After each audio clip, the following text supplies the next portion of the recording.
Seja muito bem-vinda. Estamos começando o nosso segundo dia do 9º Congresso Brasileiro de Direito Eleitoral, diretamente aqui do nosso palco externo, nossa Arena CBDE, com uma programação incrível que acontece simultaneamente com a nossa plenária, que é aqui na UP Experience em Curitiba. Quero agradecer a sua companhia, você que está online nos acompanhando da sua casa, do seu trabalho, todos que estão aqui presencialmente também acompanhando na nossa arena, começando a nossa programação desta manhã, desse segundo dia, muito especial, com um tema que é muito esperado por muita gente.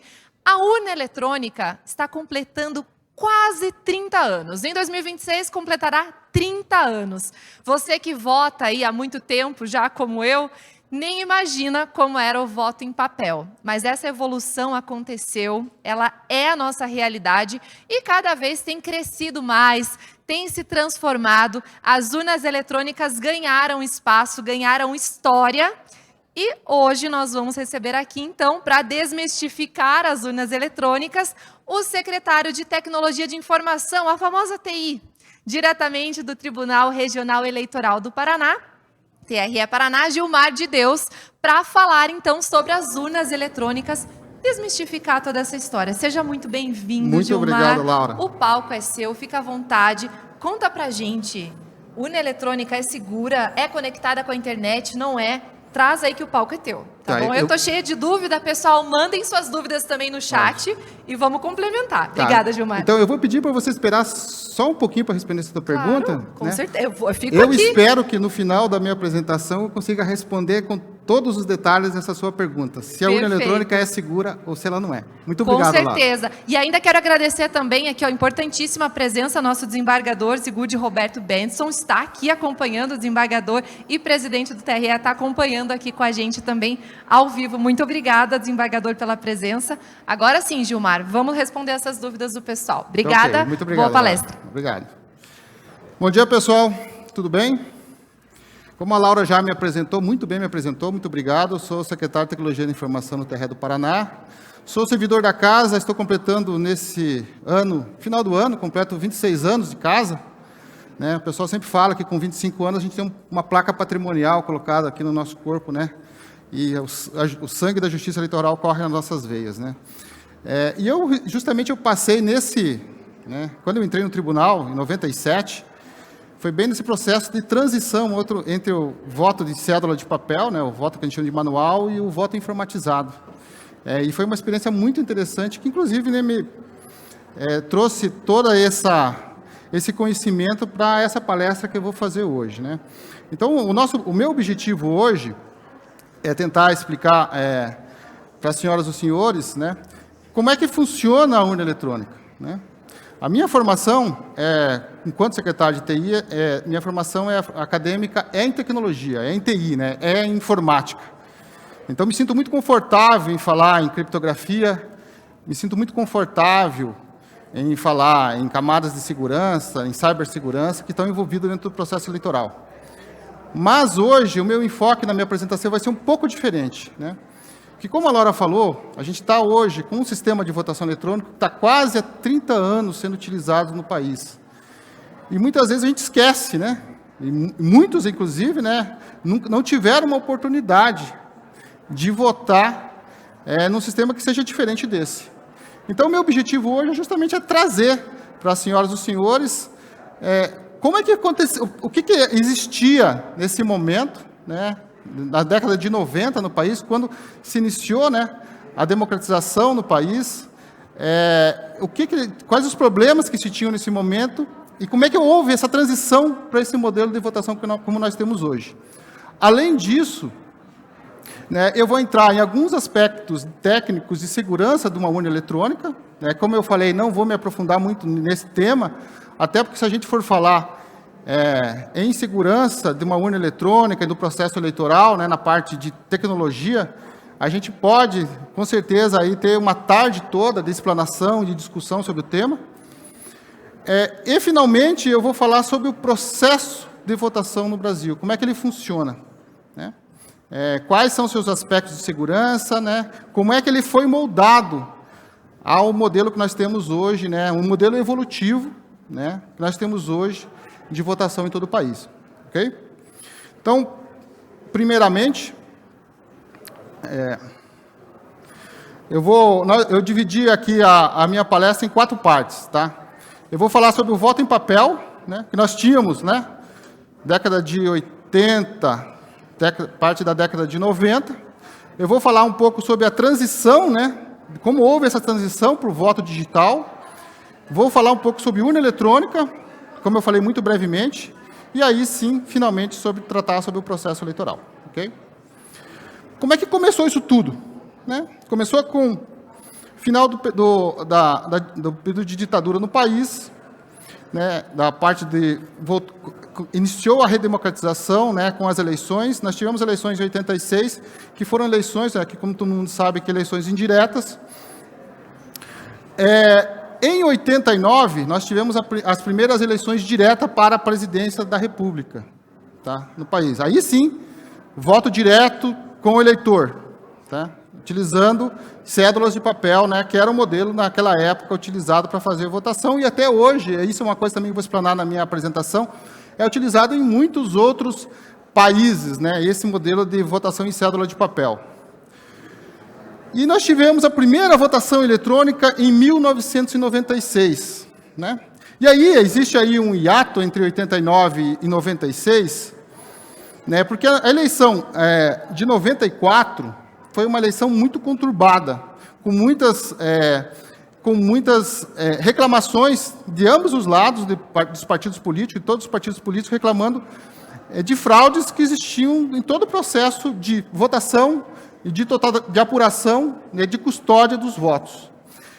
Foi aí que iniciou-se, em 95, né, claro que a Justiça Eleitoral já vem namorando com essas iniciativas de informatização do processo eleitoral há muito tempo, mas foi em 95 que realmente startou oficialmente o processo, né, que queria depois desaguar no modelo que nós temos de votação atual.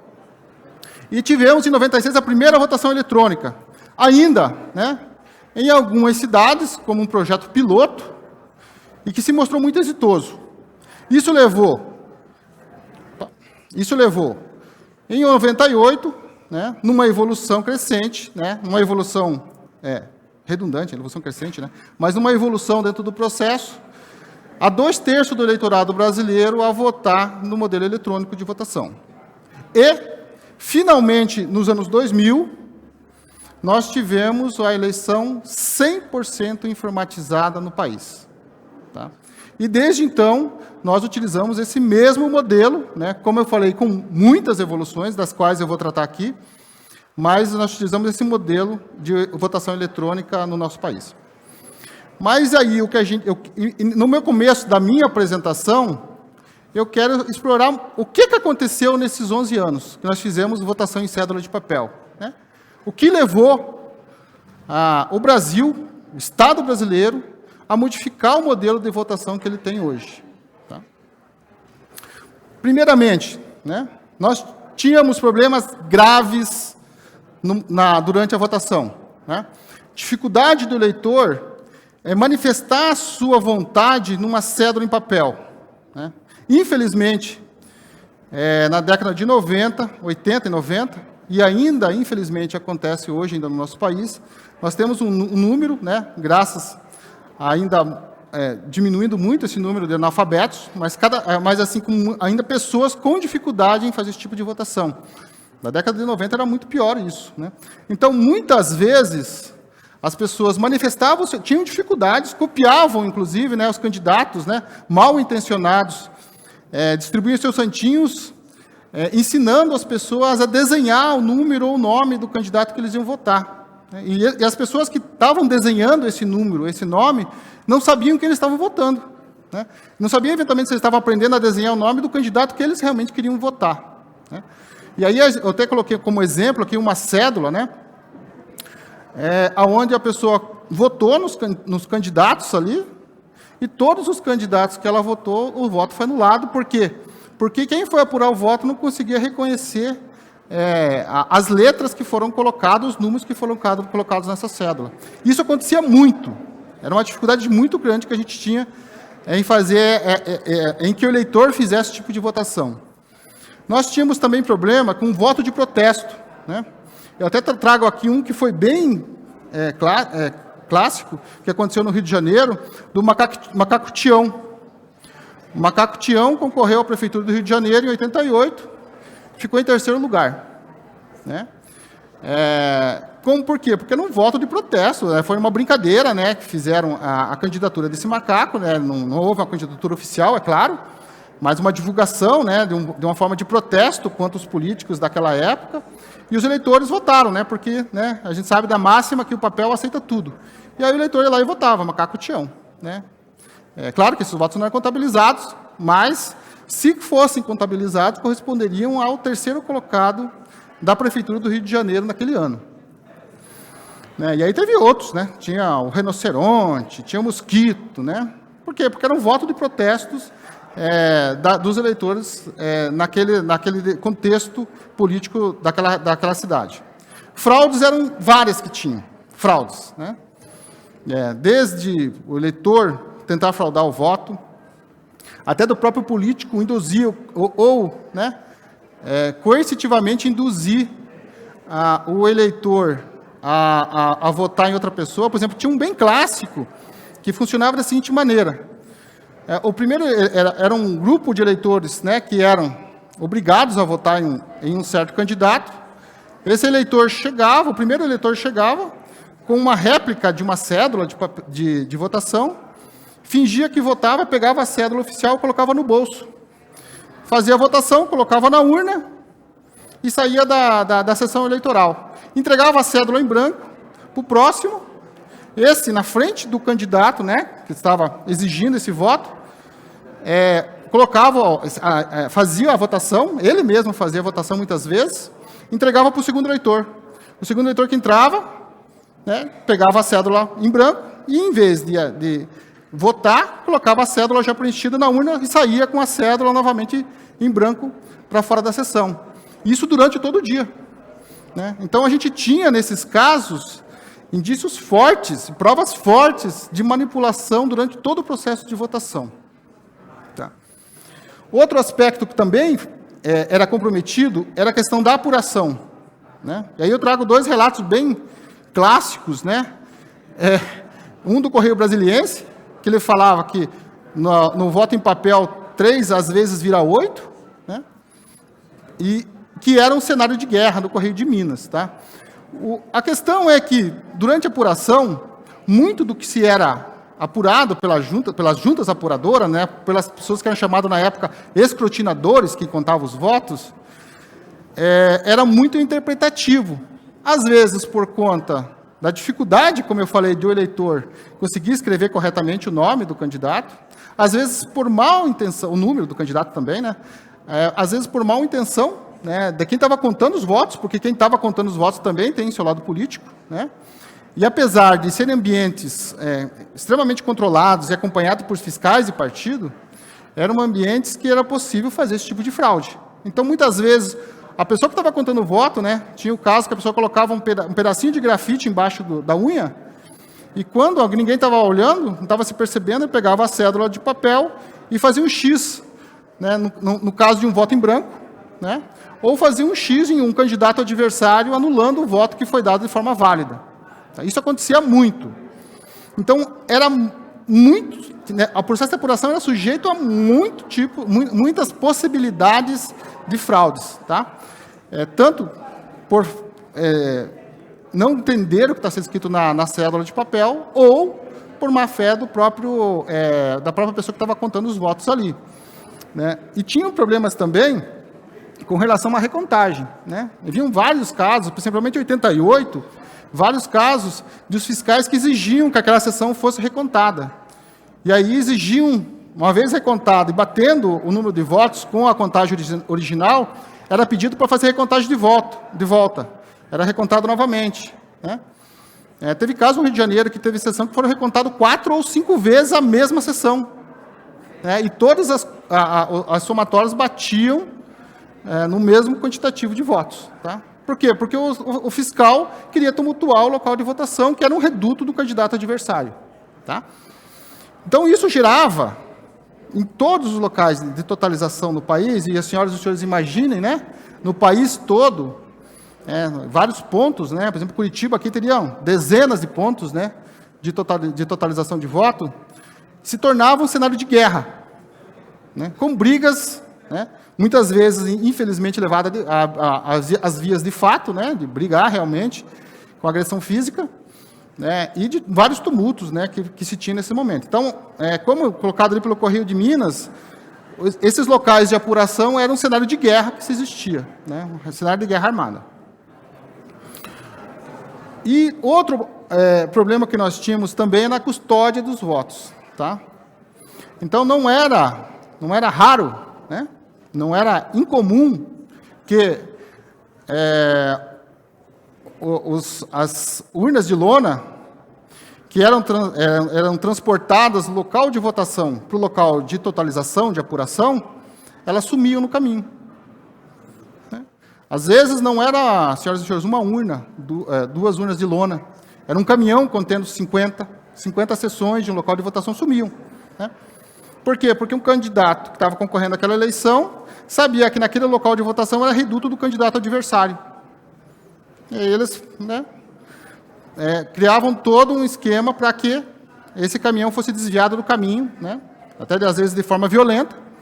E esses votos, o caminhão às vezes aparecia, né, as urnas de lonas, quando apareciam queimadas, né, os votos queimados. Tá? Então, eram votos válidos, dados pelo eleitor, que não eram contados no final do dia. Né? Então, essas foram umas preocupações que levaram muito fortemente, né, o Brasil, lá na década de 90, a fazer essa transição para um novo modelo de votação. O modelo que nós temos hoje não está funcionando direito. Né? Está passível a fraude, está passível a manipulação. Como é que nós fazemos para mudar esse modelo para um modelo melhor de votação? Ok? Eu sempre gosto de falar o seguinte, né? Essa é uma frase minha que eu sempre falo nas minhas apresentações. O modelo de votação de um país está intrinsecamente ligado ao seu desenvolvimento democrático. Parece óbvio falar isso, e é óbvio falar isso, mas é preciso ser dito. Por quê? Porque muitas vezes as pessoas falam assim, os Estados Unidos não usam urnas eletrônicas como o Brasil, né? São poucos os países que usam a urna eletrônica no formato que o Brasil utiliza, apesar de existirem vários e cada vez está crescendo esse número. Né? Não é necessário ter um sistema eletrônico de votação. Né? A gente poderia ter um modelo diferente de votação como nós temos hoje. Então, eu faço parte de um grupo de estudos, né, capitaneado pelo TSE, para se buscar novas formas de fazer votação. Melhorar o modelo que nós temos de votação, e é lógico, no meu aspecto, enquanto tecnologia, né, buscar novos sistemas, novas máquinas, né, para se fazer votação, que sejam mais eficientes, que sejam mais baratas, né, que se melhore o modelo que nós temos hoje. Tá? Durante esse processo todo, a gente acaba, né, estudando como é que funciona o processo de votação no mundo todo. Tá?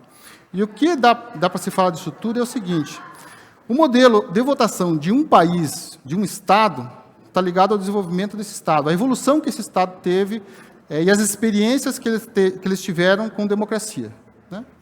Tanto no aspecto positivo, quanto no aspecto negativo, como eu falei, de fraudes e corrupções.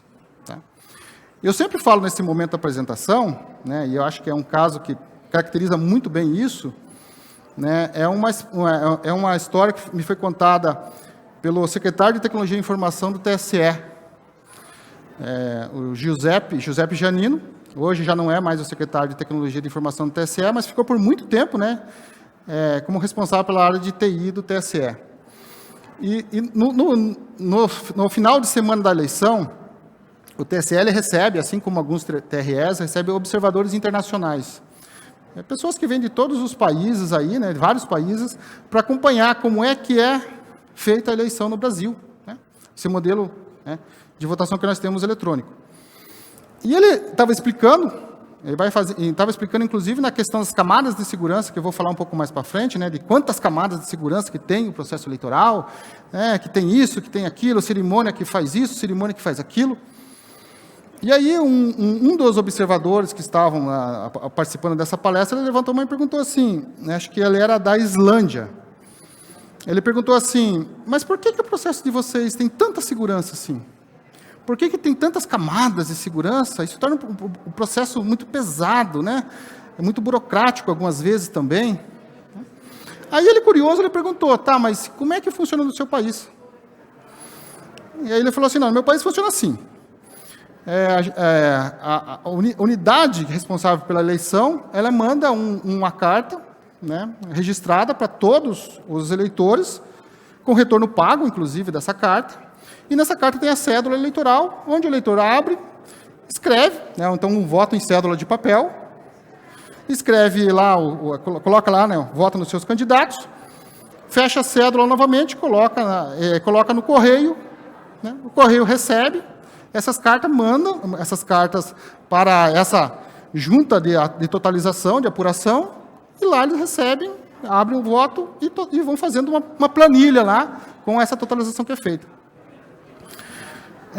E aí, é claro, né, olhando como eu falei, né, para o nosso desenvolvimento democrático, a gente olha assim e faz o seguinte, tá, mas, e foi a pergunta que ele fez, inclusive, para esse observador, ele falou assim, tá, mas e se alguém pegar uma cédula dessa, fazer uma cópia dessa cédula e mandar 2?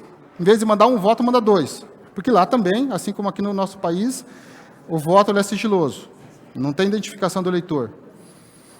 Né? Se eu mandasse 2, então eu teria 2 votos, se eu mandasse 3, eu teria 3 votos? Aí o representante lá da Islândia olhou para ele e falou assim, tá, mas e por que alguém faria isso? Tá? Por que alguém faria isso? Então, e essa é a grande questão dessa história toda. Né?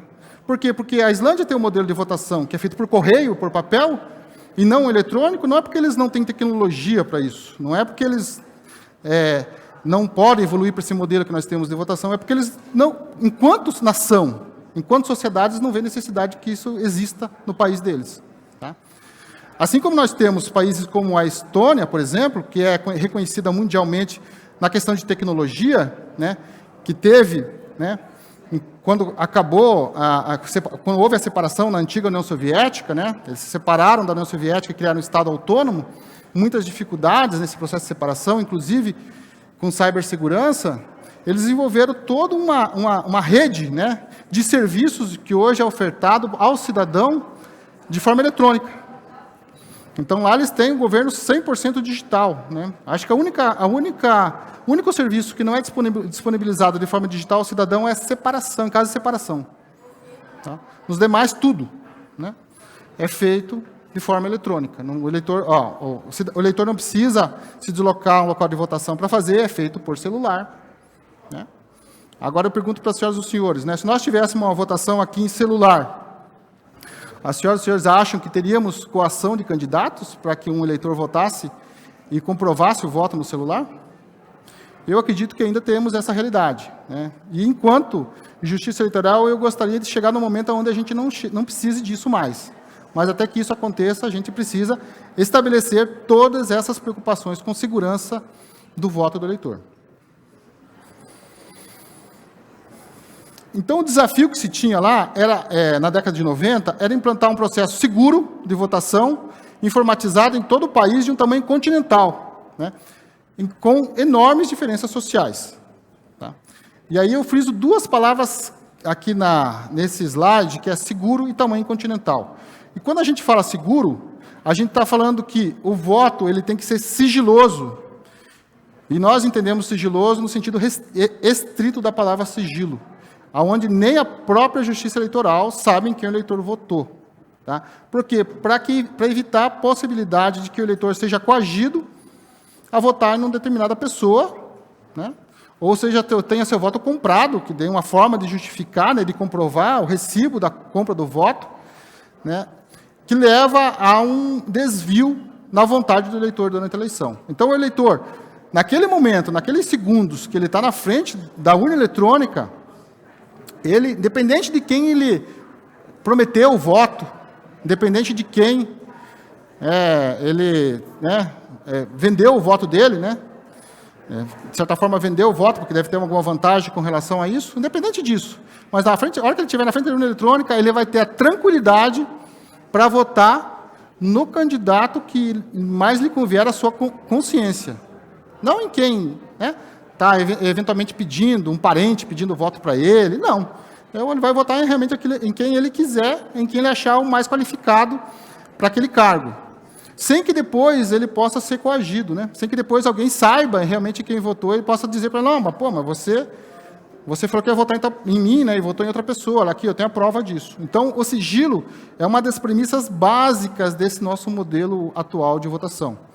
O outro ponto é a inviolabilidade do voto. Nós temos que garantir que, uma vez o eleitor colocando o seu voto na urna eletrônica, esse voto obrigatoriamente tem que contar no final do dia. Tem que estar lá no sistema de totalização. Esse voto não pode sumir, né? Ele não pode, né, de certa forma, uma vez feita a eleição, esse voto, naquela sessão, não existir. Nós temos que garantir, desde da hora que o eleitor, né, digita seu voto na urna, até relatórios de auditoria futuro, que esse voto existiu e que ele foi computado, que ele foi somado na conta final.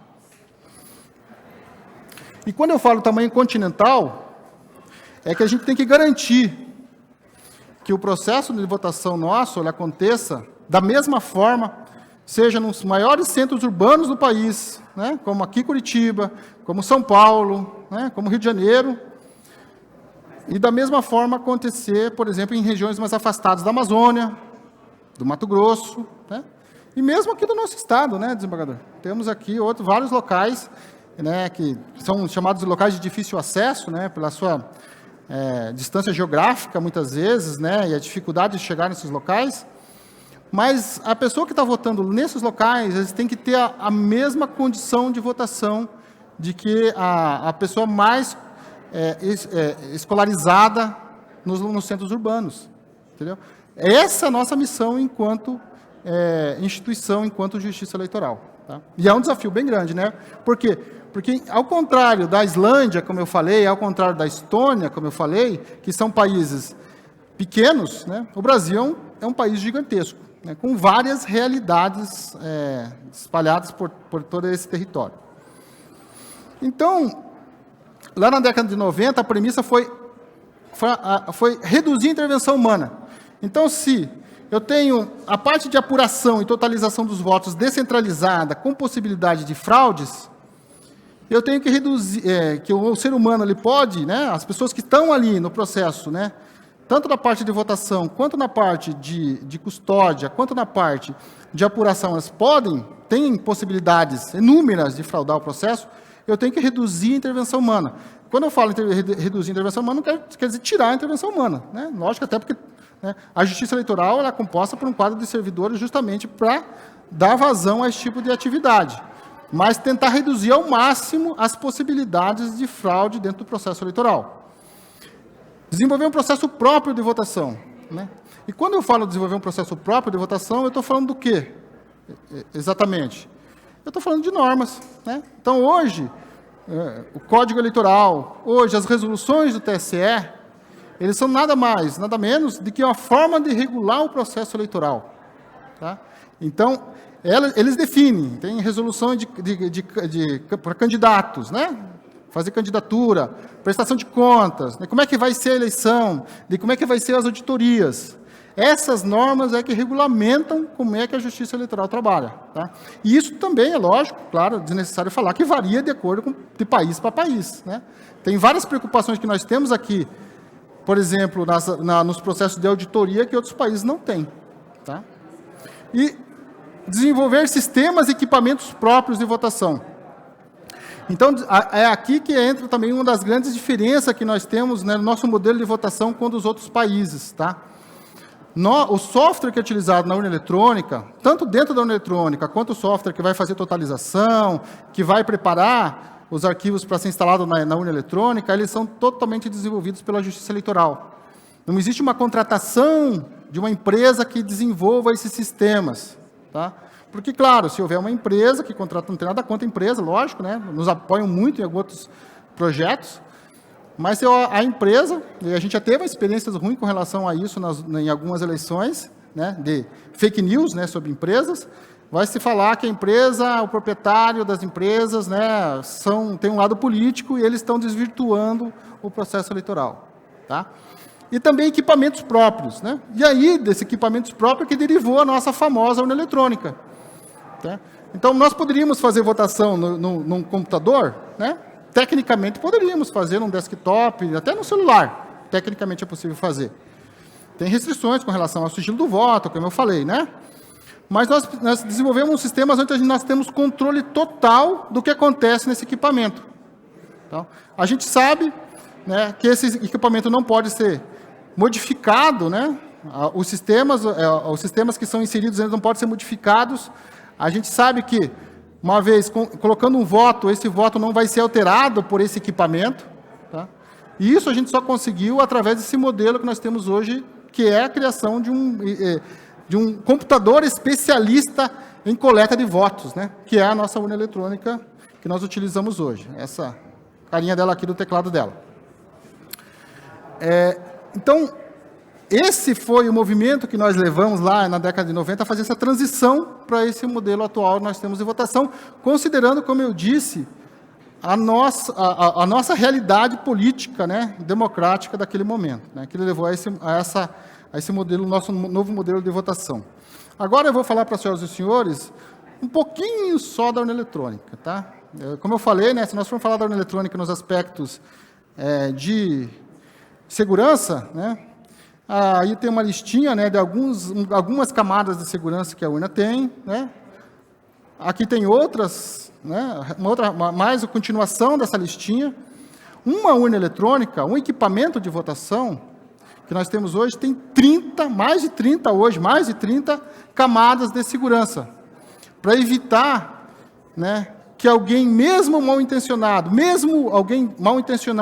que seja, por exemplo, um servidor da Justiça Eleitoral, mesmo que você fosse o Gilmar, né, que tem experiência, como eu já falei, de bastante tempo fazendo eleições, que tem experiência em tecnologia, que conhece o processo, que tem acesso aos sistemas, em muitos dos sistemas que são utilizados para a eleição, mesmo assim, eu não consiga fraudar um voto sequer, que mesmo assim eu não consiga quebrar o sigilo de um voto sequer. Tá? Mesmo eu querendo fazer isso, eu não consigo fazer. Tá? E esse é o modelo que foi criado, é importante falar também, de uma forma que as pessoas que estão executando as atividades posteriores ao que o Gilmar executa, elas auditam o que eu estou fazendo. Então, isso acontece desde a parte de desenvolvimento lá no TSE, né, como eu falei, uma equipe de servidores desenvolvendo o sistema lá no TSE, né, até a urna ser entregue ao eleitor e nos eventos posteriores de auditoria. Tá? Então, se o desenvolvedor do TSE quiser manipular uma urna eletrônica, né, fraudar o sistema para contar um voto diferente, essa manipulação vai ser identificada, né, em momentos posteriores, né, ou dentro das auditorias internas do TSE, ou pelos TRS, ou pelas auditorias externas que são feitas, né, graças a Deus, cada vez mais pelas entidades, né, da sociedade organizada civil brasileira. Então, hoje, nós temos um equipamento extremamente seguro de votação, tá? que é a urna eletrônica. Eu não vou entrar, não temos tempo hoje para falar de todos, eu acho que também não é hoje o contexto dessa apresentação falar sobre todas essas camadas de segurança, mas eu vou citar algumas delas aí para a gente só ter um gostinho do que cada uma representa dentro do processo. Então, a urna eletrônica, quando ela está com os dados oficiais de votação, né, candidatos, eleitores, sistemas oficiais, elas são lacradas. Né? Então, o juiz eleitoral assina cada um dos lacres que são colocados na urna eletrônica. Para quê? Para evitar que alguém pegue uma urna eletrônica, né, mesmo o Gilmar, tá, novamente falando, mesmo o Gilmar, pega uma urna eletrônica que já está preparada para a eleição, tire o lacre, acesse os sistemas internos, acesse os sistemas, os dados internos e manipule esses dados. Tá? É claro que aí eu estou falando de camadas de criptografia, né, de assinatura digital que a urna eletrônica tem, mas digamos que eu conseguisse fazer isso. Tá?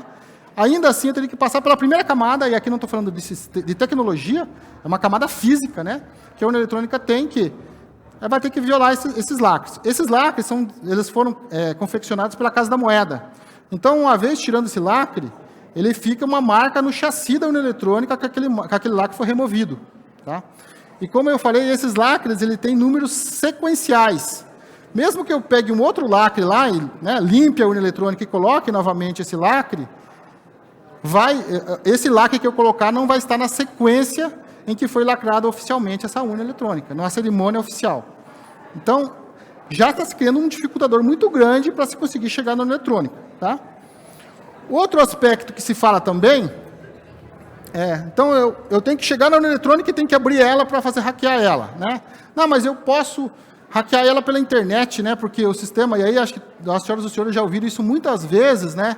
E cada vez que há uma invasão em um grande sistema do Brasil ou fora do Brasil, eu ouço esse tipo de comentário. Mas deviam usar o sistema da urna eletrônica, então, porque lá ela é inviolável. Né? Mas a urna eletrônica está fora da internet. Não tem como hackear um sistema que está fora da internet. Não tem como um hacker conectar um Wi-Fi nessa urna eletrônica, não tem como colocar um cabo de rede nessa urna eletrônica para conseguir acessar os dados que estão dentro dela. A única forma de se fazer isso é acessando a urna eletrônica fisicamente. E aí teria que violar todos esses lacres que estão na urna eletrônica. Tá? Isso de uma forma muito simplista de fazer um tipo de invasão. Tá? Então, hoje, a urna eletrônica não tem nenhum acesso, nenhuma forma de se fazer acesso pela internet. Mesmo que eu pegue uma urna eletrônica nesse momento, né? E tente, abra ela, tente colocar um dispositivo para fazer transmissão pela internet, não vou conseguir, porque no projeto dela não tem esse tipo de requisito, não tem esse tipo de recurso de conexão com qualquer tipo de dispositivo. E aí é importante, aqui tem uma placa que eu coloquei, que é uma placa principal, que chamamos de placa-mãe, todos os computadores têm uma dessa, tá? Todos têm uma dessa. Né? Tem algumas diferencinhas das nossas, que a nossa não tem HD, a urna eletrônica não tem HD, tem uma mídia de armazenamento interno, tem 2 mídias de armazenamento interno. Mas o que eu quero destacar ali é aquele equipamento que está escrito ali, hardware de segurança. Tá?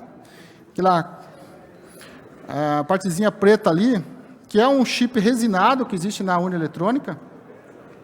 E é aqui que é instalado o certificado da Justiça Eleitoral na urna eletrônica.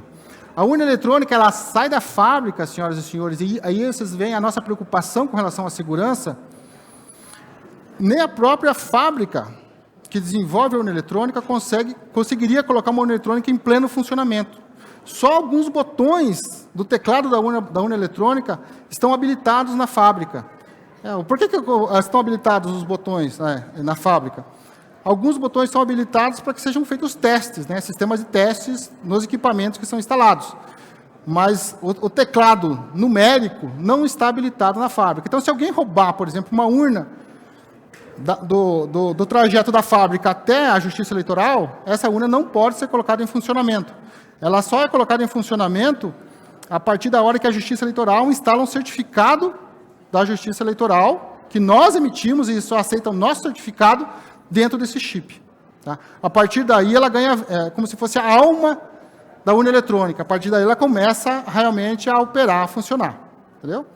Então, veja as preocupações que nós temos com relação à segurança. Esse chip, nessa caixinha preta que está ali, ele é um equipamento resinado. Esse chip é resinado. Então, se alguém tentar, mas é um chip de computador, eu vou tentar acessar ele e vou tentar alterar as informações que estão dentro dele. Uma vez que é rompida a resina desse chip, é inutilizado o chip completamente. Então, se alguém tentar acessar para alterar o certificado que está ali da Justiça Eleitoral, ele vai tornar inoperante a urna eletrônica, não vai poder ser utilizada para mais nada. Tá? Vai virar sucata uma vez que seja mexido naquele hardware de segurança da urna eletrônica. Os computadores mais novos já estão vindo de fábrica com esse tipo de equipamento agora. Tá? Nós tínhamos esses hardwares de segurança nas nossas urnas desde 2010. Já existia esse hardware de segurança na urna eletrônica. Então, todas as urnas eletrônicas hoje no país, já algumas eleições, inclusive, têm esse requisito de segurança muito importante para garantir, principalmente, 2 coisas. Que a urna eletrônica ela executa somente o sistema de votação oficial. Então, aquela fake news que correu uns anos atrás, que eu posso pegar um sistema, fazer o meu sistema de votação e colocar na urna eletrônica fraudar a urna eletrônica ludibriando o eleitor que está sendo utilizado no sistema, o sistema oficial, mas é um sistema fake. Isso não acontece, não pode acontecer. Por quê? Porque aquele chip de segurança que está lá, ele vai garantir, através desse certificado que está lá, que só os sistemas oficiais assinados com aquele certificado da Justiça Eleitoral rodem dentro daquela urna eletrônica. Ele vai garantir também que o sistema de votação só é executado dentro da urna eletrônica. Então, se eu pegar o sistema de votação que tem dentro da urna eletrônica e colocar no meu computador em casa, não vai funcionar. Por quê? Porque ele vai precisar daquele certificado digital que está lá instalado na urna eletrônica. É um certificado único por urna eletrônica. E quando eu falo certificado digital, eu estou falando daquele certificado, inclusive, que nós assinamos, né? Os tokens que nós assinamos documentos, por exemplo. Esses são os certificados que são utilizados dentro da urna eletrônica. Isso garante, e a urna eletrônica assina todos os documentos que ela imprime, utilizando esse certificado digital, para garantir a autenticidade, que aquele documento foi gerado realmente por aquela urna eletrônica, não foi um relatório que foi montado, não foi uma fraude que foi feita na urna eletrônica que gerou aquele documento. Não, foi um documento real e assinado pela própria urna eletrônica. Ok?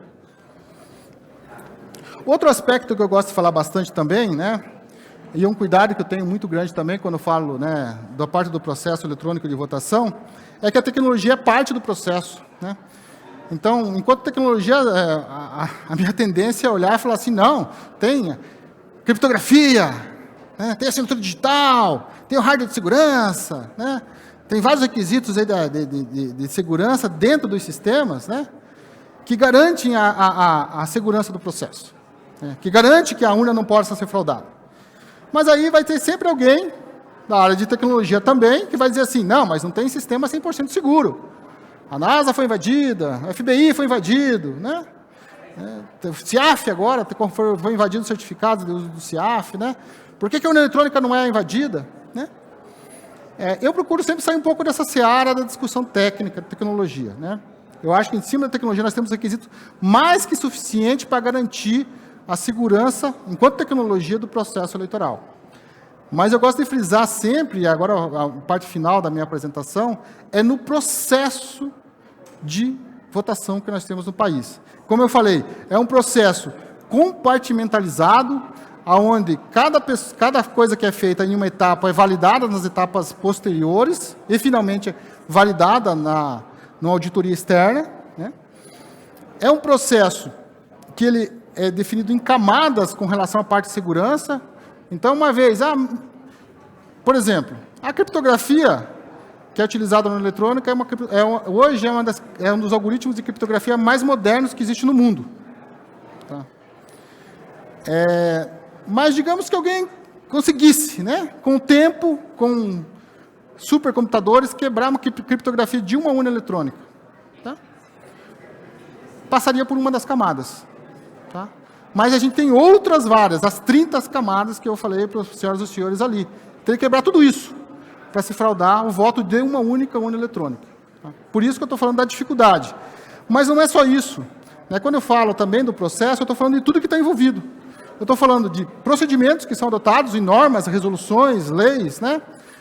Normas internas, inclusive do próprio TRS, pessoas que estão envolvidas no processo, né? Desde o desenvolvedor, né, ao secretário de TI, ao presidente do tribunal, ao juiz eleitoral, aos auditores do Ministério Público, OAB, participando também do processo, às auditorias externas, OEA, né, TCU, que nós tivemos auditoria nas últimas eleições, CGU, Forças Armadas, partidos políticos, universidades.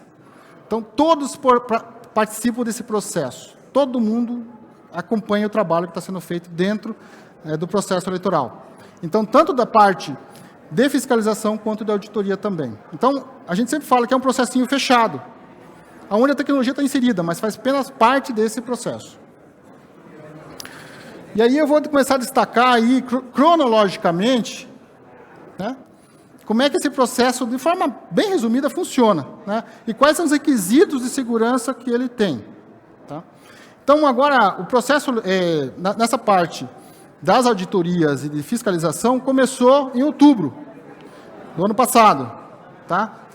Quando foi aberto os códigos-fontes. Código-fonte é a forma que nós colocamos, né, nós da tecnologia, colocamos as instruções para que o computador execute elas, na parte de votação, nesse caso específico, né? Então, a gente vai dizer, ó, o eleitor está votando nesse candidato, tá? Aonde que eu vou armazenar esse voto, de que forma que vai ser armazenado, né? Eu vou gravar aqui a presença do eleitor num arquivo separado, é a preocupação que nós temos, inclusive, com o sigilo do voto, né? Que mesmo dentro da urna eletrônica não existe essa correspondência entre o eleitor e o voto que ele foi dado, para manter o sigilo do voto. Então, nem nós sabemos em quem o eleitor votou, como eu já falei. Então, esse código-fontes é que diz para o computador o que ele tem que fazer, tá? Isso é matéria, né, como acho que a senhora e os senhores sabem, de discussões homéricas aí, né? Tem que se publicar o código-fonte, né, dos sistemas eleitorais e tal, né? Por quê? Porque ali é dito como é que o sistema vai funcionar, né? Quais são o comportamento da urna eletrônica do sistema de totalização, por exemplo, tá? Esses códigos-fontes foram abertos já em outubro, tá? Então, quem pode ter acesso ao código-fonte? Instituições que pleitearem isso junto ao Tribunal Superior Eleitoral, tá? Podem trazer os códigos-fonte para suas instituições. Em 2022, nós demos acesso aos partidos políticos que solicitaram para a gente, Polícia Federal. A Polícia Federal é um grande parceiro nosso em todos os eventos que a gente faz de auditoria, inclusive, tá? Tem uma equipe técnica excelente nessa parte, tanto de tecnologia quanto do processo eleitoral. A USP, a Unicamp e a Universidade Federal de Pernambuco, tá? Esse ano, mais entidades entraram aí, mais universidades entraram também solicitando ao TSE a abertura dos códigos-fontes. Isso é bem importante, porque é a comunidade técnica avaliando o nosso trabalho. É a comunidade técnica olhando como é que os sistemas se comportam, como é que os sistemas funcionam, né? E foi bem importante também, né, porque isso também tem um efeito positivo enquanto justiça eleitoral, porque quando na eleição passada, em 2022, começou a surgir fake news sobre o processo eleitoral, porque pode ser fraudado assim, pode ser fraudado daquele outro jeito, essas entidades, né, inclusive as universidades, né, federais que estão ali, a Unicamp, a USP e a de Pernambuco, divulgaram matéria e publicaram nota de apoio à justiça eleitoral, informando que sim, nós tivemos acesso aos códigos-fontes, vimos o que está escrito lá, vimos as instruções que são colocadas pelo computador e não identificamos nenhuma possibilidade de fraude naquilo que vimos. Isso é uma coisa que reforça nosso processo, né, de votação conforme conhecemos hoje. Então, quanto mais entidades tiverem acesso a esses códigos-fonte, para nós é melhor. Nós temos o teste público de segurança. Esse teste público de segurança, ele acontece no TSE, já aconteceu em novembro, né, do ano passado, que é onde a Justiça Eleitoral chama a participar as pessoas que são especialistas na área de tecnologia. Então, assim, eu quero conhecer o processo eleitoral de votação, eu já conheço e quero ver se tem fragilidades, se eu posso achar uma vulnerabilidade no processo. É nesse momento que essas pessoas são convidadas no TSE a testar os sistemas. Lá são entregues os códigos-fontes de todos os sistemas, é entregue uma urna eletrônica, aberta, inclusive, para a pessoa testar, se quiser, testar a vulnerabilidade física, inclusive, na urna eletrônica pode ser testado. Pode ser testado o uso dos sistemas, né, os sistemas de totalização, todos os sistemas estão passíveis de auditoria e de avaliação nesse momento desse teste público de segurança. É um momento que a gente sempre pede, né, sempre trabalha no sentido de que a comunidade acadêmica em tecnologia contribua com o processo eleitoral, tá? E, historicamente falando, trazem contribuições bem importantes, né, para que a gente consiga reforçar cada vez mais esse processo. Aqui é importante falar também que esse evento, inclusive, nos últimos 2 edições, né, que acontecem antes das eleições, eles são subsidiados com diárias de passagem pelo próprio TSE, né, para que não se tenha, né, às vezes, cerceado, assim, às vezes as pessoas não conseguem participar do evento porque aí não consigo ficar em Brasília há muito tempo e tal, então aí o próprio TSE subsidia aí, né, até para apoiar essas pessoas que queiram contribuir com a justiça eleitoral. E aí, em maio, que aconteceu agora, de 2024, tem a confirmação do TPS, né, do Teste Público de Segurança. Então, todos os achados que são identificados no Teste Público de Segurança são corrigidos para a eleição, todos. Tá?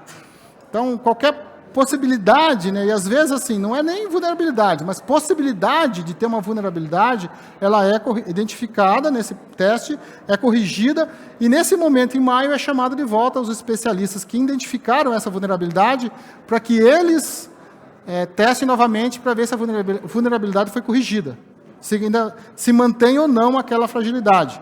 E como eu disse, todas as fragilidades são corrigidas para a eleição. Outro ponto marcante do nosso processo acontece em agosto, né? Agosto, finalzinho de agosto, começo de setembro, né? Depende do ano. Que é a parte da cerimônia de assinatura e lacração dos sistemas. É nesse momento, senhoras e senhores, que os sistemas são congelados para a eleição. E é importante falar isso, porque a gente, estudando o processo de votação no mundo, são poucos os países que se preocupam com esse tipo de situação. De garantir que a justiça eleitoral, né, ou que alguém que queira fraudar o processo, altere o sistema entre essa cerimônia de lacração de sistemas e a eleição. Tá? Nesse momento, né, como é que isso funciona? Né? Essa é uma cerimônia que acontece, como eu falei, geralmente no final de agosto, começo de setembro, no TSE. O TSE convida um rol muito grande de instituições a participar, né? Claro, partidos políticos, Ministério Público, a Ordem dos Advogados do Brasil, Congresso Nacional, né? A participar dessa cerimônia. Né? Todos os participantes da cerimônia podem auditar os códigos-fontes, os sistemas, né, que já estão abertos, né, desde outubro passado, desde um ano antes da eleição, e podem assinar junto com o TSE, utilizando o certificado digital, os códigos-fontes dos sistemas que vão ser utilizados para a eleição. A partir dessa assinatura, nem o TSE consegue mais alterar o sistema de forma unilateral. Nesse momento, só se precisar realmente reabrir os sistemas, vai precisar de certificado de todos os que estão envolvidos nessa cerimônia original de lacração dos sistemas. Tá? Então, esse é um marco importante. A partir desse momento, a Justiça Eleitoral perde a autonomia de fazer alteração nos sistemas. Ah, mas identificou-se um erro no sistema que vai comprometer a eleição. Como é que eu faço, então? Né? Vou com erro para a eleição? Não. Nesse momento é feito o quê? Identificado o erro, corrigido o erro, chama-se novamente todas as instituições, faz uma mini, né, cerimônia de assinatura e lacração dos sistemas, e assina-se novamente os códigos somente desse sistema que foi alterado. Tá? Isso aconteceu poucas vezes durante todo esse processo, tá? Desses últimos anos, mas eventualmente acontece um caso ou outro. Tá? Mas a garantia de que a Justiça Eleitoral, mesmo querendo, no dia da eleição, né, o programador lá do TSE vai lançar uma nova versão do sistema, ou vai disponibilizar uma nova versão do sistema de totalização que vai alterar o voto do eleitor, da forma que é contado o voto, né? Alterando tudo aquilo que já foi auditado anteriormente. Não consegue fazer, porque esse sistema, essa cerimônia garante o congelamento dos sistemas. Os códigos que são gerados de validação desses sistemas, eles são publicados na internet. Então, a partir desse momento, qualquer um que queira fazer a comparativo, se o sistema que está sendo totalizado, se o sistema que está sendo feito coleta do voto na urna eletrônica é o mesmo, pode ser feito através desses códigos que são publicados na internet. Aí a gente tem uma cerimônia de geração de mídias, que é uma cerimônia oficial, tem um edital de convocação, é convidado, né, partidos, coligações, Ministério Público, OAB, a participar, onde são copiados. Então, nesse momento, eu já tenho os sistemas que vão ser utilizados para a eleição, já estão oficiais, já foram lacrados. Eu vou copiar esses arquivos nas mídias que vão ser colocados na urna eletrônica. Tá? Esse é um procedimento que é feito nos TRS, nas zonas eleitorais. Tá? Então, existe uma preocupação com a garantia de que, mesmo alguém dentro da Justiça Eleitoral que queira fraudar o processo, não consiga fazer isso através da conferência daqueles códigos que foram publicados lá no TSE, para garantir que o sistema que está na mídia, que vai ser colocado na urna eletrônica é o mesmo que foi lacrado pelo TSE. Ok? Anexa a essa cerimônia tem a cerimônia de carga e lacração. Depende da zona eleitoral, faz essa cerimônia no mesmo dia, não, zonas menores fazem no mesmo dia, zonas maiores fazem em dias separados, tá? Que também é uma cerimônia oficial, pública, né? Onde as mídias que foram copiadas dos arquivos, né, instalados nos arquivos, são colocados e instalados na urna eletrônica. É como se a gente instalasse o Windows na urna eletrônica, né? Como se a gente instalasse o sistema operacional na urna eletrônica junto com os dados oficiais que vão ser colocados, serão utilizados naquela eleição. Tá? E é nesse momento, né, por isso que é chamado cerimônia de carga, né, carga, então, instalação na urna eletrônica, e lacração, quer dizer, a urna é lacrada. Né, como eu mostrei anteriormente, aqueles lacres, né, nesse momento os sistemas são oficiais dentro da urna eletrônica, e nesse momento as urnas são colocados lacres para garantir a inviabilidade desse equipamento. Ok? E aí, é importante também falar, que eu esqueci ali, são feitos testes de votação na urna eletrônica, né? Isso, qualquer pessoa participante dessa cerimônia pode pedir, né? Eu quero saber se todos os candidatos, ou os candidatos, né, do meu interesse, estão na urna eletrônica. Se não foi tirado nenhum candidato, se estão corretos dentro da urna eletrônica. Nessa cerimônia, as pessoas que participam podem solicitar esse tipo de auditoria, né? E essa auditoria, obrigatoriamente, ela vai ser feita, no mínimo, em 3% e no máximo em 6% das urnas eletrônicas de cada cartório eleitoral, de cada zona eleitoral. Tá? Aí no dia da eleição, então nesse momento nós já estamos, né, com os sistemas prontos, nós estamos com as urnas prontas, né, já com os sistemas instalados nela, com os dados dos eleitores que vão votar naquela sessão eleitoral nela, com os candidatos que vão concorrer à eleição nela, tá?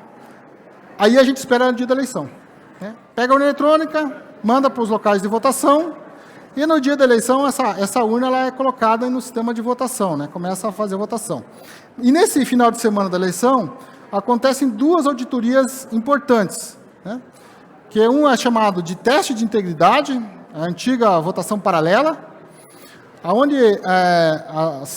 eu entendo que, na verdade, essa é uma auditoria que ela faz justamente a comparação entre nosso modelo anterior de votação e nosso modelo atual, né? O papel e o digital, né? Fazendo um comparativo com os dois. Tá? Então, nesse momento, né, como é que é feito isso? É feito um sorteio no estado todo, tá? Na última eleição foram 27, né? 27 urnas eletrônicas que foram sorteadas, pelo menos uma da capital. Tá? São urnas eletrônicas que estão prontas para a eleição no local de votação, no sábado. Né? Eleição no domingo, a urna está lá no local, naquela escola que vai acontecer a votação no sábado. Essa urna é retirada desse local, é colocada uma urna substituta para se fazer a eleição no domingo, e essas urnas são trazidas para Curitiba, para passar esse processo de auditoria. No sábado também que ocorre esse sorteio, a gente pede geralmente para alguns estudantes, né, voluntários participarem dessa cerimônia para que eles coloquem alguns votos, algumas cédulas de papel com votos aleatórios, né? Então, cada estudante coloca lá 8, 9, 10 votos, né? Em cédula de papel. Esses votos eles são colocados numa urna de lona e são lacrados. Tá? E aí, no domingo, né, quando a gente começa a fazer a votação oficial, essas urnas que vão passar para essa auditoria, elas são ligadas. E para elas estão na sessão eleitoral oficial, ok? E essas urnas eletrônicas, elas são inseridas votos nela, né? Então, assim, as pessoas vão durante o dia inserindo votos, né, lendo das cédulas que foram feitas pelos estudantes, são lidos esses votos e são inseridos manualmente esses votos, né? Digitados esses votos na urna eletrônica. Então, para a urna eletrônica, ela está com os sistemas oficiais, com os dados oficiais, e está passando por uma eleição oficial. Mas, na verdade, ela está passando por uma auditoria. Tá? No final do dia, essa cerimônia ela é totalmente filmada, tá? De forma ininterrupta durante o dia todo. Por quê? Porque se no final do dia houver uma divergência, a gente consiga identificar em que momento houve a divergência, porque aí tem uma questão humana envolvida, né? Que é a questão de digitar, e às vezes ao digitar digita esse número errado. Tá? Todas as auditorias que nós fizemos de teste de integridade, sempre no final do dia bateu exatamente o número de votos em cédula de papel com os votos que foram inseridos na urna eletrônica no relatório final de totalização, de apuração da urna eletrônica. Tá? Então, eu entendo, na verdade, que esse é um dos testes de integridade, esse teste de integridade é uma das ferramentas, né, de auditoria mais importantes, porque justamente ele compara os modelos de votação, né, do manual, né, do cédula de papel, para o eletrônico de votação. Também, no final de semana da eleição, acontece o teste de autenticidade, que algumas urnas também são sorteadas da mesma forma que o teste anterior, só que ao invés de trazermos essas urnas para Curitiba e colocarmos ela na auditoria, a Justiça Eleitoral e o Ministério Público, e aí convidados, que também podem ter partidos políticos, OAB e tal, irá até a sessão eleitoral, né? Costumeiramente é uma auditoria que o pessoal que é sorteado não gosta muito, né? Porque tem que ir até a sessão eleitoral às 7 da manhã, antes de começar a votação. E aí é extraído dessas urnas eletrônicas aqueles códigos que foram publicados pelo TSE lá na cerimônia de lacração dos sistemas. Essa auditoria, ela garante o quê? O que busca essa auditoria? Ela busca certificar que o sistema que está instalado naquela urna eletrônica que foi sorteada é o mesmo sistema que foi lacrado pelo TSE, que não houve alterações naquele sistema. Tá? Esses códigos são impressos pela urna eletrônica e é colocado para validação, né, em auditorias futuras ou em quem esteja presente naquele momento. Também no dia da eleição, então começamos o dia da eleição com a zerésima, né? No processo, em cédula de papel, acontecia alguns tipos de fraudes também, no sentido que a urna já vinha com voto, né? Então, a urna já chegava no local de votação com alguns votos já inseridos dentro dela. Tá? A zerésima, ela é uma forma digital de mostrar que aquela urna eletrônica, né, digamos que o mesário, né, o presidente da mesa queira alterar ali e colocar votos antes, né, de começar a votação. Se ele fazer isso, ao emitir a zerésima no começo da votação, na presença de todos os mesários, vai sair que alguns candidatos já têm votos, e essa urna vai ter que ser retirada do processo de votação. Né? E aí, analisado o que aconteceu com esse equipamento. Tá? Mas ela que garante que, estamos começando a votação, é um relatório oficial, e a partir desse momento da votação, nenhum dado foi inserido, nenhum voto foi inserido nessa urna ainda. No final do dia, nós temos o boletim de urna, que é o relatório que sai da urna eletrônica, com os candidatos, vários outros dados, né, mas resumidamente os candidatos e os votos que cada candidato teve naquela sessão eleitoral. Tá? Esse momento é o momento onde o resultado da eleição ele se torna imutável. Então, quando as pessoas falam assim, muitas vezes, falam assim, e é uma materialização física, inclusive, disso, né? Quando as pessoas falam assim, mas na transmissão alguém pode pegar o dado que é transmitido, alterar esse dado e mudar o voto que está sendo colocado ali, né? Os votos que estão sendo colocados naquela sessão eleitoral. Se fizer isso, já não vai bater com o relatório que foi impresso ao término da eleição naquela sessão eleitoral e que foi emitido de forma oficial e pública. Né? Esse relatório, que é o boletim de urna, ele fica disponível para consulta posterior na sessão eleitoral, na zona eleitoral, desculpe. Ele fica disponível para os fiscais de partido que estão acompanhando aquele local de votação, aquela sessão eleitoral, poder levar esse relatório para fazer conferências futuras. Então, qualquer coisa que aconteça, que venha mudar o resultado daquela sessão eleitoral, é facilmente identificado. Até porque o próprio TSE publica todas essas informações dos boletins de urna na internet. Então, a qualquer momento eu posso, inclusive tem o boletim na web, né, o boletim na mão também, o aplicativo, eu posso conferir se aquele boletim físico que está aqui, de urna físico, está conferindo com o que está na internet. Esse, inclusive, foi o objeto da auditoria do TCU na última eleição. Né? O que o TCU auditou? Eu vou sortear algumas zonas eleitorais no Estado, eu quero, nas eleições de 2022, eu quero pegar alguns boletins de urnas lá direto no cartório eleitoral, o boletim oficial, não é uma cópia, oficial, e aí eu vou conferir esses milhares, acho que foi perto de 3 mil, né, boletins de urnas que ele pegou no estado do Paraná, com o resultado que foi divulgado pelo TSE lá na internet, para ver se o que saiu da urna tem uma correspondência com o que foi publicado pelo TSS, não tem uma mudança no resultado. Tá? Então, é um dos pontos de checagem, de auditoria muito importante que nós temos no nosso processo também. Os logs, né, no período já pós-eleição, né, tudo que é feito na urna eletrônica é registrado, tudo. A única coisa, como eu falei, que não é registrada na urna eletrônica é o vínculo do voto com o eleitor. Isso não pode acontecer de forma alguma, porque seria o que quebraria o sigilo do voto. Mas, quando que o eleitor foi identificado na sessão eleitoral, em que hora, minuto e segundo ele foi identificado, que hora que ele começou a votar para cada um dos candidatos, né? Isso fica todos os logs para a auditoria futura. Tá? E, inclusive, esses dados são importantes para nós, para definir a logística de urnas eletrônicas para cada local de votação. Por quê? Porque tem eleitorado que é mais escolarizado, que tem mais facilidade com tecnologia, que vota mais rápido. Tem eleitorado que tem mais dificuldade com tecnologia, vota mais devagar. Então, a gente não pode fazer uma conta, né, específica, que é tantos eleitores. Depende do perfil do eleitorado e a gente extrai essa informação através desses logs das urnas eletrônicas. Além disso, a gente tem o registro digital do voto. O registro digital do voto, sempre que eu falei do relatório do boletim de urna, é onde os dados, quando a gente vota na urna eletrônica, faz aquele barulhinho, né, do fim lá, ao término da nossa votação, é nesse momento que ele grava os dados nesse arquivo na urna eletrônica, é chamado RDV. Esse documento, esse arquivo é um documento público. Qualquer entidade pode solicitar a qualquer momento a qualquer momento, dentro do período de auditoria, né, do processo, para a Justiça Eleitoral, esses documentos de todas as urnas eletrônicas do país, se for necessário. Tá? E ele, como é que ele funciona? Aqui é um exemplo, né, de como é que funciona esse arquivo. Ao inserir os dados no registro digital do voto, esses dados eles são embaralhados, de forma que não consiga-se, como é um arquivo que fica dentro da eletrônica, que não consiga se identificar, por exemplo, qual é a sequência de votação do eleitor. Por quê? Isso, inclusive, foi matéria de um dos achados do teste público de segurança, do TPS, que eu falei anteriormente.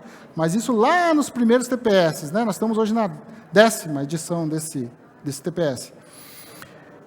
Que se eu soubesse, por exemplo, qual é a ordem que uma autoridade, uma celebridade, iria votar, eu sou mesário, por exemplo, e o meu cantor preferido vota na sessão onde eu trabalho como mesário.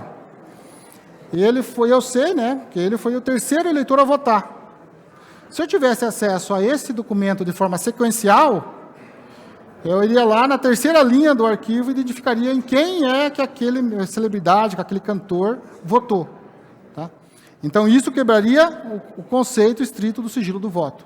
Então, esses dados são, cada vez que nós votamos, que tem aquela sinal sonoro e o fim lá, esses dados são embaralhados, tá? São mudada a sequência desses dados dentro desse arquivo. E, além disso, os computadores e urnas eletrônicas que são utilizados na eleição, eles sempre ficam em quarentena até janeiro, final de janeiro do mês subsequente, do ano subsequente. Então, por exemplo, se qualquer partido político, entidade, quiser fazer auditoria no nosso processo, né, mas eu quero ver realmente extrair realmente o dado lá da urna eletrônica para ver se o RDV, se o BU foi gerado corretamente para fazer uma auditoria, eu posso fazer esse pedido desde outubro, né, que acontece o primeiro ou eventualmente o segundo turno da eleição, até final de janeiro. Aí esses dados são preservados, as urnas continuam lacradas, os sistemas continuam lacrados para ser uma possível auditoria. Então, senhoras e senhores, caminhando para o final da minha apresentação, busquei trazer aqui, né, um histórico, né, de por que nós mudamos para o modelo de votação que nós temos hoje, e como é que aconteceu essa transição, alguns requisitos aí na parte de transparência, auditoria, que existe muito forte dentro desse processo, e necessário que exista, inclusive, né, e nós, enquanto Justiça Eleitoral, fomentamos que exista cada vez mais auditoria, participação das entidades, né, fiscalizadoras dentro do processo. Como eu falei, né, na última eleição, nós fomos a eleição que nós mais fomos auditados. Mas foi a eleição que nós, enquanto Justiça Eleitoral, somos mais fortes. Né, porque enquanto as pessoas auditam o nosso processo e veem, né, da integridade do processo, são outras pessoas que estão falando bem da justiça eleitoral, né, que estão vendo o processo e divulgando, né, o que viram durante esse processo de auditoria. Isso é muito importante para a gente. Tá? Então, nós temos hoje um processo extremamente seguro, né, que nós utilizamos, como eu falei, desde 96, lá com as primeiras sessões eleitorais em votação eletrônica, que não foi identificado até hoje nenhum indício de fraude dentro do processo. Tá? A gente está falando de quase 30 anos executando esse processo.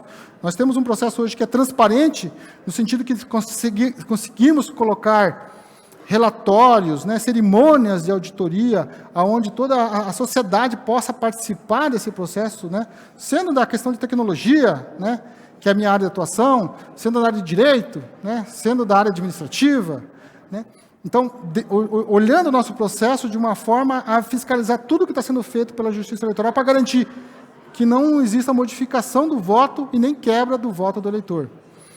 É um processo inovador, no sentido que hoje nosso processo eleitoral é uma referência mundial de votação. Tá? Nós, infelizmente, a gente ainda tem, né, assim, algumas questões com relação ao nosso processo eleitoral, em relação ao mundo, né, mas o nosso processo eleitoral é muito bem visto pelo mundo todo. O pessoal gosta muito do nosso processo. É como eu falei, tem muitos países que olham o nosso processo, visitam a gente, mas falam assim, não, nós não precisamos de tudo isso. Nós precisamos de menos do que isso. Ok. Mas todo mundo que vem com esse nosso processo gosta muito do que vê. Tá? E um processo extremamente auditável em todas as etapas. Né? O que garante, né, a segurança do processo de ponta a ponta. Eu acho que é essa a nossa missão enquanto instituição, de possibilitar essa transparência que hoje nós temos no nosso modelo, hoje já de... Né, velhinho, quase velhinho já, apesar de inovador, mas já bem usado há bastante tempo, de votação. Ok? Então, agradeço, muito obrigado pelo tempo, espero que tenha, né, essa palestra, de certa forma, ter contribuído, né, pelo menos a tirar alguma dúvida da cabeça das senhoras e dos senhores, e de fomentar, né, também sermos agente de repasse dessas informações, né, à sociedade. Né? Acho que isso é muito importante, aqui são pessoas que são formadores de opinião, pessoas que têm realmente, né, uma relevância dentro da sociedade. Quanto mais pessoas estiverem conhecendo o nosso processo, mais pessoas estiverem identificadas com o nosso processo enquanto seguro, eu acho que mais pessoas para falar bem desse processo e da justiça eleitoral. Então, muito obrigado, pessoal. Agradeço muito.